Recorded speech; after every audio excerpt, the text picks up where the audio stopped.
అమ్మా ఈ కలియుగంలో ఈ జనాన్ని బట్టి ఎవరం నిజం చెప్పలేము. డబ్బుల వ్యవహారం ఉన్నది, ఎవరికి ఎవడేసి నిజం తెలుస్తలేదు. మీకు ఎవరు డబ్బులు ఎక్కువ ఇస్తే డబ్బులు నేను ఆ మాట అనలేదు, నేను ఆ మాట అనలేదు. జనాన్ని బట్టి నా విషయం అంటే నేను చూసి చెప్తా, నిన్ను ఆలోచన చేసి ఓటేస్తా అంతే. ఏమని చెప్పి నేను చెప్పండి నా ఒపీనియన్ బట్టి. నరేంద్ర మోదీ ప్రధానమంత్రి, రాహుల్ గాంధీ ప్రధానమంత్రి, ఇద్దరు ఎవరికి ఇష్టం? భక్తిపూర్వకంగా అయితే నరేంద్ర మోడీ, భక్తిపరకంగా అయితే నేను అతను ఓటేస్తాను.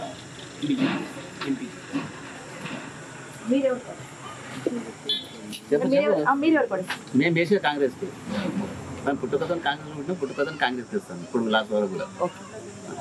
రాహుల్ గాంధీ ప్రధానమంత్రి అయితే ఏం మార్పులు వస్తాయి? మార్పులు అంటే మేము చెప్పలేము. మాది పార్టీ అభిమానంతో మేము కాంగ్రెస్కి వెళ్ళాలని అనుకుంటాం తప్ప మేము అది నరేంద్ర మోడీ చేస్తాడా రాహుల్ గాంధీ చేస్తాడా అని మాకు లేదు. ఎవరు చేసినా మేము పార్టీ చేస్తాం, ఇది చేస్తాం. తెలంగాణ వరకు మన నియోజకవర్గం తెలంగాణ వరకు మేము కేసీఆర్ ఉన్నప్పుడు బాగుండదా, ఇప్పుడు బాగుందా? ఇక ఇప్పుడు వచ్చిన దాంట్లో అయితే మీకు ఇంకా ఏం ఇదేం కాలేదు. ఇప్పుడు 4 నెలల్లో ఏం చేసినా అక్కడ అప్పులు తెచ్చుట్లో సరిపోతున్నాడు, ఇక్కడ కట్టనీకి కూడా సరిపోతుంది. పాత అప్పులే కట్టనీకి సరిపోతున్నాడు. ఇప్పుడు కొత్త యాడ్ చేస్తారు టైం పట్టి చేస్తారు. తండ్రి చేసినప్పుడు కొడుకు చేస్తారు చేయడం అప్పుల కోసం అంటే మామ సహజం. అది అప్పు చేయండి ఇంట్లో సంవత్సరం, అప్పు చేయని సంవత్సరం అవుతుందా? ప్రతి ఒక్క అప్పు చేయండి ఎవరు చేయరు. ఇంత సంవత్సరం అప్పు చేయని సంవత్సరం చేయరు. పెళ్లి చేసిన అప్పు చేయని సంస్కృతి కాదు.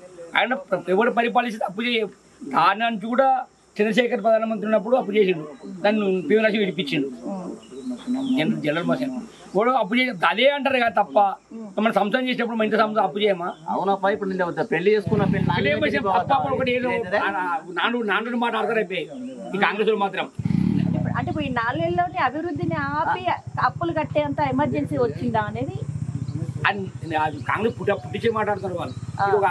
అయ్యో దారికి అద్దం బాటకు ఉండగంపలాగా అప్పు కడుతున్నాం ఒకటి అభివృద్ధి చేయకుండా అప్పు కడుతున్నాం మాట్లాడుతున్నాం. అభివృద్ధి అడిగే చేస్తారు. ఇంకా అప్పులు తెచ్చి ఇప్పుడు 4 నెలలు అప్పులు తెచ్చి అభివృద్ధి చేయాలంటే అడిగే చేస్తారు. టైం పడుతుంది. అపుస్తకత మాట్లాడలేదు, స్త్రీలింగం పురుషులింగం అపుస్తకత మాట్లాడుతున్నా అంతే. అపుస్తకత మాట్లాడుతున్నా చెప్తున్నాను.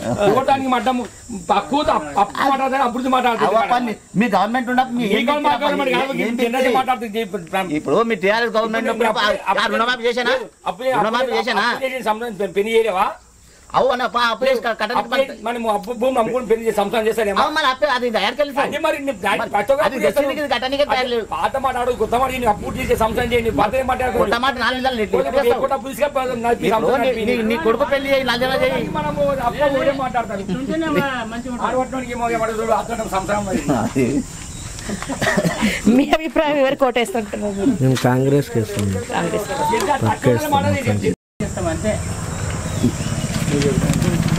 మీకు యాక్సిడెంట్ అంటే ఏమైంది? యాక్సిడెంట్ అయింది మేడం. ఎప్పుడు? 5 నెలలు అయింది. ఆటోలో పోతుంటే బైక్తో గుద్దాడు. గవర్నమెంట్ హాస్పిటల్ ట్రీట్మెంట్ ఎక్కడ తీసుకున్నావు? గాంధీలో రాడేసి నడుస్తుంటారు 2 నెలలు. పింఛన్ వస్తుందా నీకు? వస్తలేదు పింఛన్ వస్తలేదు మేడం. పింఛన్ మొన్న వస్తుంది. మీ ఎలక్షన్ నాకు చేస్తారు ఇట్లా తెలియదు, ఆలోచన చేస్తున్నాం. అంటే అంత ముందు కేసీఆర్ ఉన్నప్పుడు రాలేదా?